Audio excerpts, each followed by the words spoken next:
Então sejam todos muito bem-vindos. O tema da nossa live de hoje é como discernir a vontade de Deus. Como eu falei, esse é um tema que vocês escolheram, na pesquisa que eu fiz, pedi para vocês sugerirem, e vocês escolheram, vocês votaram nesse tema, que eu acho realmente de suma importância para a nossa vida. No fundo, é a única coisa que importa, né? Na verdade, não é nem discernir a vontade de Deus, mas é fazer a vontade de Deus. É a única coisa que importa na nossa vida cristã, saber qual é a vontade de Deus. Não só saber qual é a vontade de Deus, mas cumprir a vontade de Deus. Por que a gente quer saber a vontade de Deus? Para quê? É curiosidade? Não, a gente quer saber a vontade de Deus para cumpri-la. Porque, veja, muita gente sabe qual é a vontade de Deus.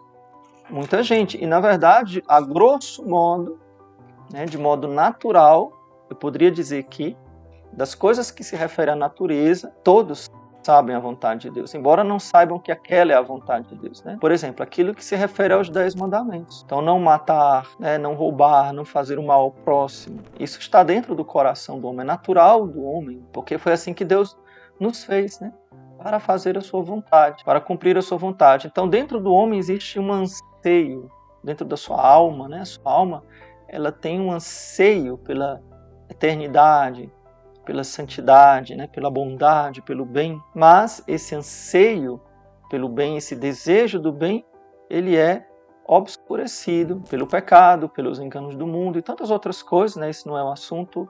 Bom, esse é o assunto, mas não está tão diretamente ligado. E é claro que esse atrapalho, digamos assim, não dá tanta clareza para o homem descobrir qual é a vontade de Deus.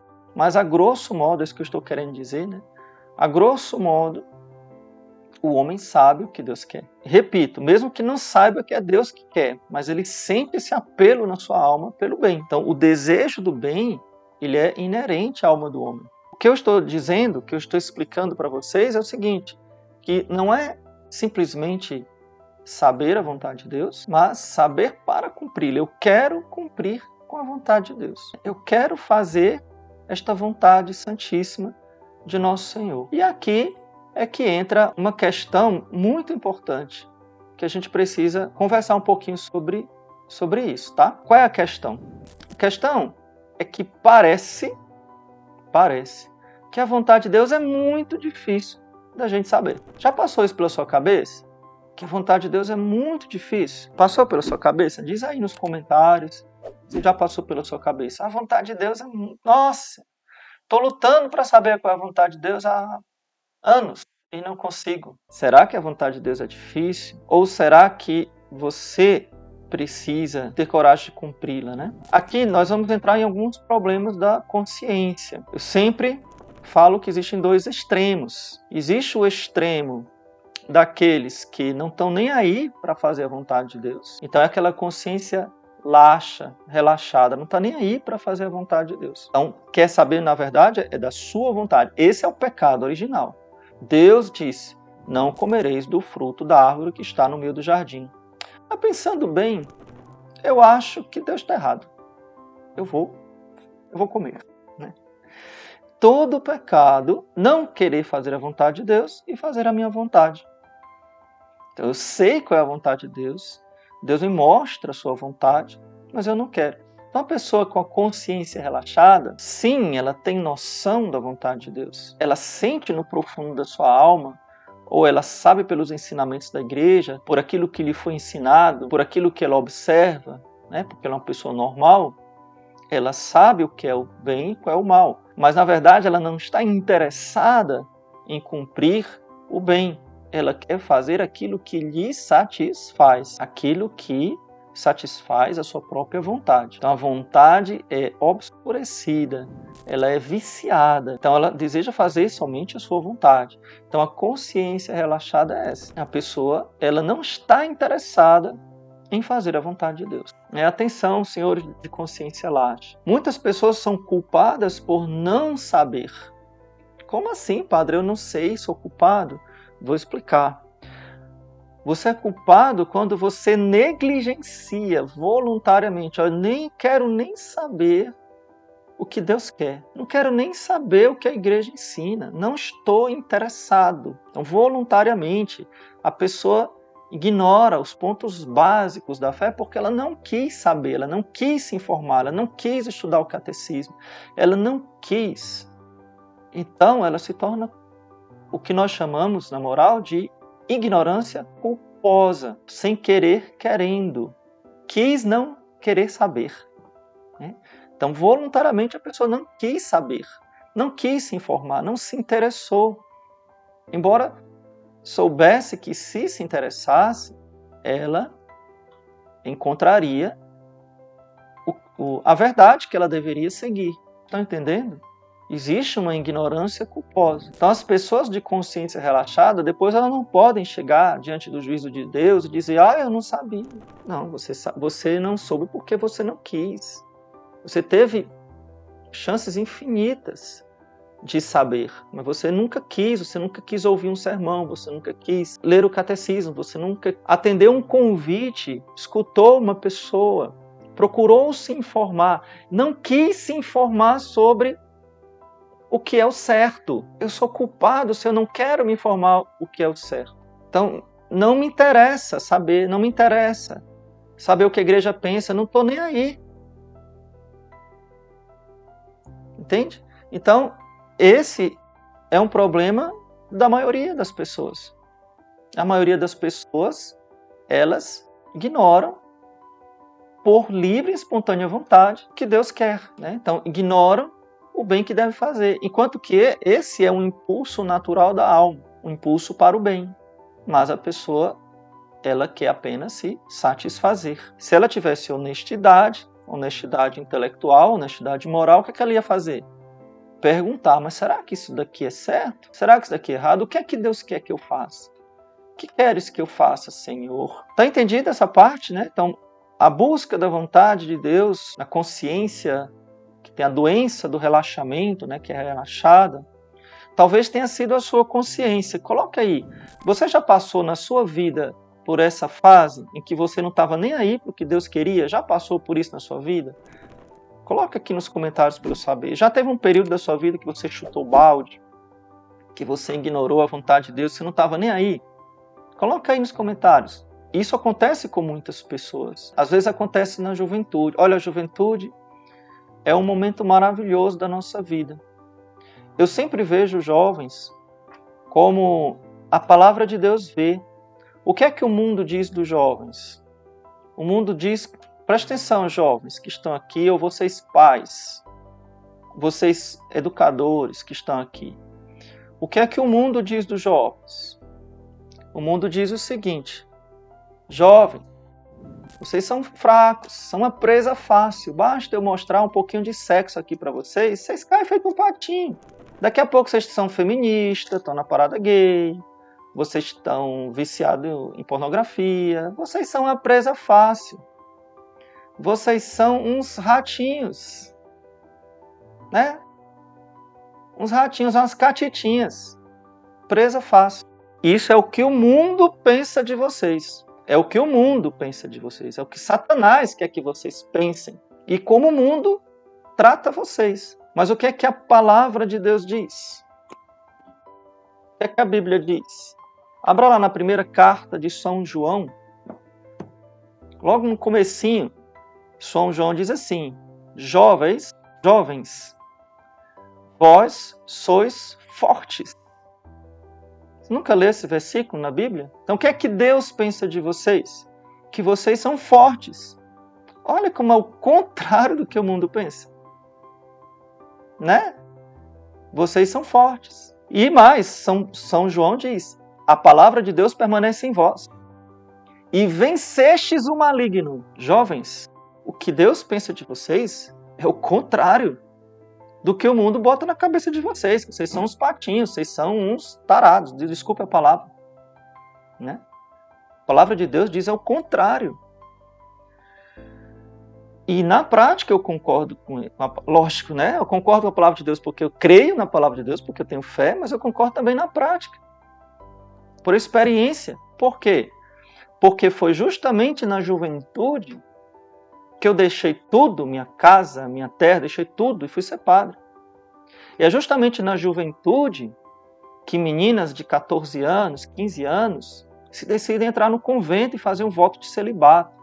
Que jovens entram no mosteiro, que vão para as missões, que fazem votos de pobreza. E aí é ou não é uma força? Enquanto marmanjos já dos 30, dos seus 40 anos, estão lá chupando o dedo, não tem coragem de fazer nada mais. Já morreram, enterraram-se já. E os jovens estão dando a vida por Jesus.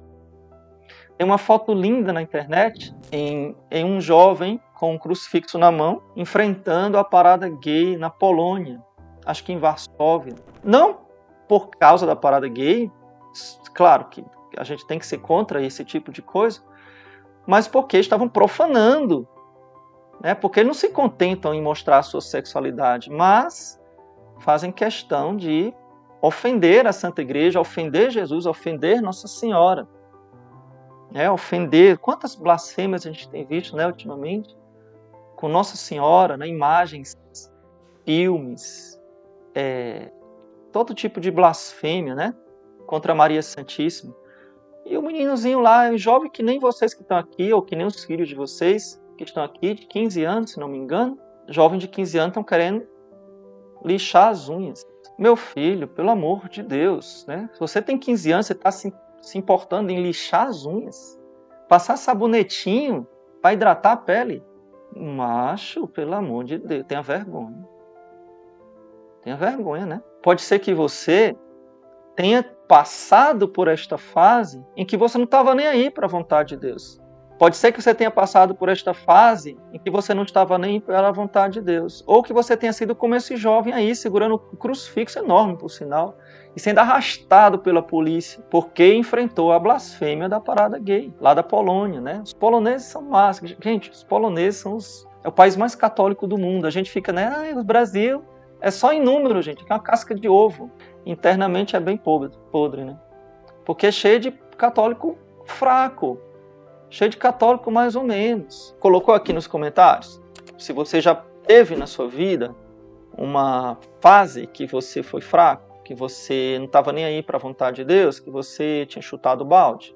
Muitos de vocês, né, passaram por essa fase de chutar o balde. Pode ter sido na juventude, né? Por isso que eu falei da juventude, né?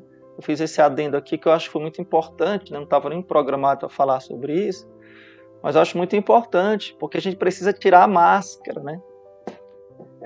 Esse tempo aí de máscara, todo mundo, né? Com neurose aí de máscara, né? Eu posto uma foto, eu no meio da natureza, eu pensava, cadê a máscara? Então, a Cláudia está dizendo aqui, eu já chutei o balde uma época, me perdi demais. Então, quando a gente faz isso, a gente faz voluntariamente. É o que a gente chama de ignorância culposa. Tanto é que quando a gente se converte, aí o que acontece? Vamos chegar agora no outro extremo, né? Quando a gente se converte, o que é que acontece dentro de nós? Um profundo arrependimento pelos pecados que eu cometi na minha ignorância culposa. Então, gente, esse arrependimento que você tem pelos pecados passados, eles são uma bênção. É muito bom que você se arrependa pelos pecados passados. Tem gente que fica assim, tudo é escrúpulo. Não, se acalma aí. Né? É uma graça de Deus que você se arrependa pelos pecados passados. É uma graça que você se arrependa dos pecados passados, do passado, né? Da sua vida.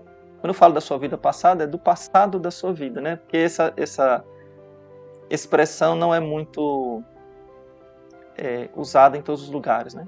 Então, é uma graça arrepender-se dos pecados passados, da época em que você havia chutado o balde, né?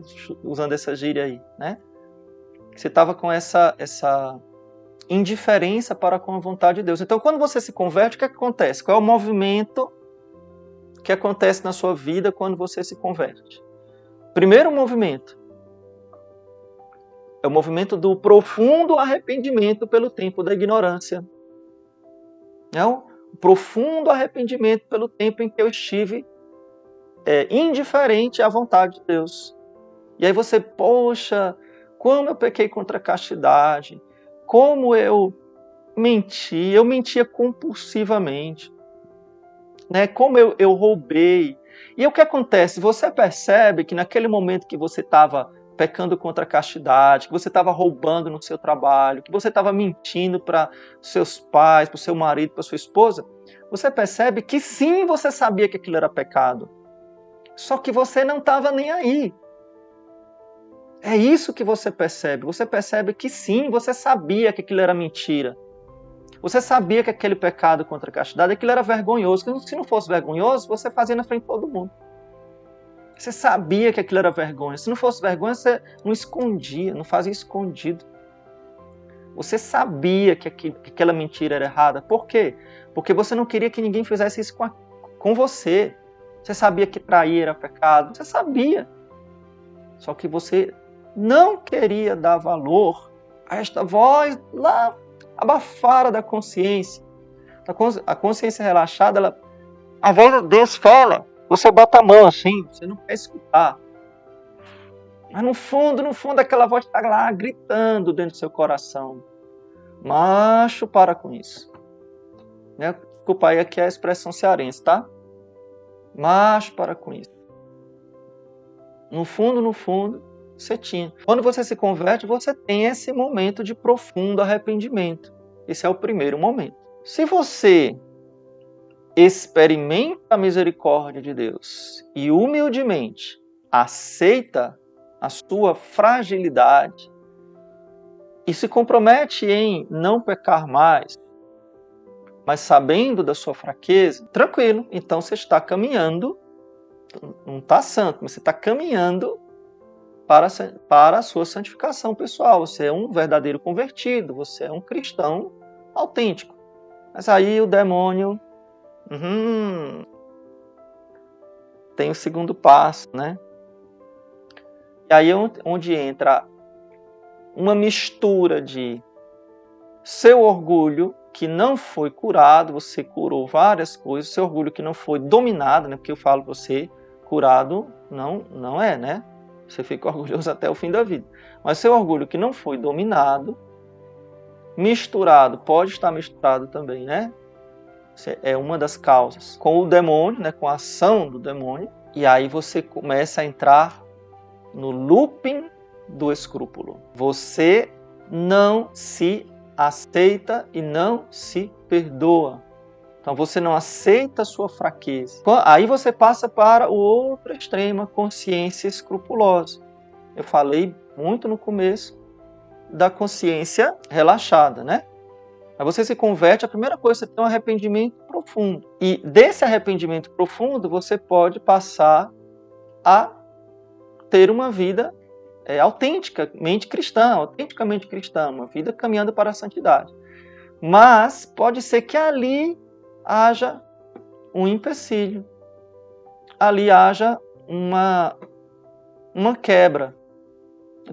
Como se o demônio dissesse assim, já que não é mais possível levá-lo para a vida de pecado, eu vou agora fazê-lo sofrer na tentativa de ser santo à força. Então o escrúpulo, ele vai fazer com que a pessoa se enganche, né? Ela se enganche na sua caminhada para Deus. Então aí ela vai procurar fazer, ela vai ficar desesperada, angustiada, para fazer a vontade de Deus nos mínimos detalhes, querendo uma certeza absoluta, matemática, até mesmo extra-humana, do que seria a vontade de Deus. Em que sentido? A pessoa vai comer, mas será que é a vontade de Deus eu comer? Termina de almoçar, está satisfeito. Vou dar um exemplo aqui. Um exemplo de uma atitude escrupulosa de querer saber a vontade de Deus, agora de forma... é o oposto do relaxamento, né? Agora de forma escrupulosa. Então, terminou de almoçar, está satisfeito, mas aí vem a sobremesa. Meu Deus, mas será que comer este doce é gula? E aí você entra num looping, né? Sabe o que é looping, né? Que é negócio que vai e volta, vai e volta. Você entra numa neura. Meu Deus, mas eu já estou saciado. Mas aí eu não sabia, mas agora vem uma saladinha com leite moça. Mas agora vem uma cocada, mas agora vem um... Aí você fica desesperado e você, para não voltar ao que era antes, você acaba considerando que aquele simples doce, para você, é um pecado mortal. Você entendeu como é que funciona o escrúpulo? Então você acaba considerando, por não saber qual era a vontade, por querer saber a vontade de Deus, é como se Deus ele tivesse uma regra para tudo na sua vida, né? Então tudo, absolutamente tudo, estaria classificado entre pecado mortal e pecado venial. Não existe uma coisa que seja indiferente, não existe nem sequer a sua liberdade, seu livre-arbítrio, não existe nada que seria mais perfeito ou menos perfeito. Então tudo é classificado na sua consciência, que você tenta desesperadamente saber qual é a vontade de Deus.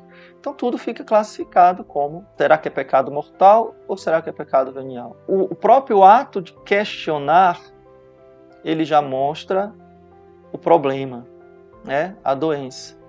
Enquanto que antes da sua conversão, você não fazia esses questionamentos e muitas vezes você pecava, simplesmente porque você ignorava esses questionamentos. Então você não questionava nada.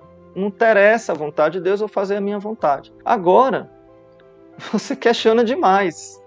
Então você quer saber qual é a vontade de Deus em tudo. Né? Inclusive se come ou não come um pedacinho de doce depois do almoço. Sei lá, se é pecado não levantar assim que o despertador toca. Se eu tenho que rezar as Ave-Marias pensando em cada palavra que eu estou falando. E por aí vai. Quando eu digo algumas coisas aqui para vocês, vocês se assustam. Vocês que não têm escrúpulos se assustam. Mas quem tem escrúpulos sabe que eu não estou falando uma coisa absurda. Muitas pessoas chegam ao ponto de confessarem antes da missa e não comungarem na missa. Entendeu? O padre estava atendendo a confissão antes da missa, terminou ali a confissão e foi celebrar. E a pessoa não comunga. Por quê? Porque ela acha que da hora que ela confessou até a hora da comunhão, ela pecou. Sendo que ela não pecou coisa nenhuma. Mas ela está tão fixada em saber qual é a vontade de Deus. Você está entendendo o que eu estou querendo explicar? Ela está tão fixada em saber os mínimos detalhes, né? Nas minúcias, como se Deus estivesse me vigiando nas minúcias da minha vida. Deus sim, Ele vê a minha vida, mas o meu coração, ele tem que estar leve, né? Ele tem que estar leve. E aí, o fruto disso tudo, que esse é o objetivo do demônio, né? Nos afastar de Deus. Então, o fruto disso tudo é como não dá para viver assim, porque não dá para viver assim. Não dá para viver desse jeito, né? Então, como não dá para viver assim, a pessoa constantemente angustiada em saber se uma coisa é pecado, se não é, se é pecado, se não é, e por via das dúvidas já diz que é, então o que é que acontece? Chega uma hora que a corda arrebenta. Então, a pessoa não aguenta. Quando a pessoa não aguenta, ela volta ao estado de antes. Ah, não. Não é possível ser santo. Não é possível seguir Jesus. Eu não consigo. Realmente, ninguém consegue. Desse jeito aí, ninguém consegue. Desse jeito que você quer viver, ninguém consegue. Ou seja, a pessoa se afasta de Deus de novo. E aí, meu irmão, uma recaída no pecado é muito mais grave. Porque já tendo experimentado da misericórdia de Deus, voltar à vida de pecado é bem mais complicado. Bem mais complicado uma segunda conversão. Mas é possível. A segunda conversão é possível, sendo que é mais difícil. Então, é por isso que eu tenho batido muito nessa tecla. Acho que também por uma missão que Deus me deu, né? Assim, não foi uma escolha proposital, né? Acho que foi um chamado de Deus, uma missão que Deus me deu, para tentar formar a sua consciência, né? Para tentar lhe ensinar a caminhar para a santidade sem cair nos extremos, né? De modo tranquilo, de modo humilde, de modo consciente, né? Para que você caminhe para Deus com passos firmes e não vacilantes. Vacilando seja para um lado, seja para o outro, seja para um extremo, seja para o outro, mas de forma tranquila e constante, alimentado com a força da humildade, guiado pela humildade, fortalecido e guiado pela humildade, que é a consciência quem eu sou e quem és tu, Senhor. Quem é Deus e quem sou eu, quem é Deus e quem sou eu. Então tá bom, então vamos lá. A nossa proteção está no nome do Senhor, que fez o céu e a terra. O Senhor esteja convosco, com o teu Espírito. Abençoe-vos, Deus Todo-Poderoso, Pai, Filho e Espírito Santo. Amém. Louvado seja nosso Senhor Jesus Cristo, para sempre seja louvado, sua Mãe Maria Santíssima.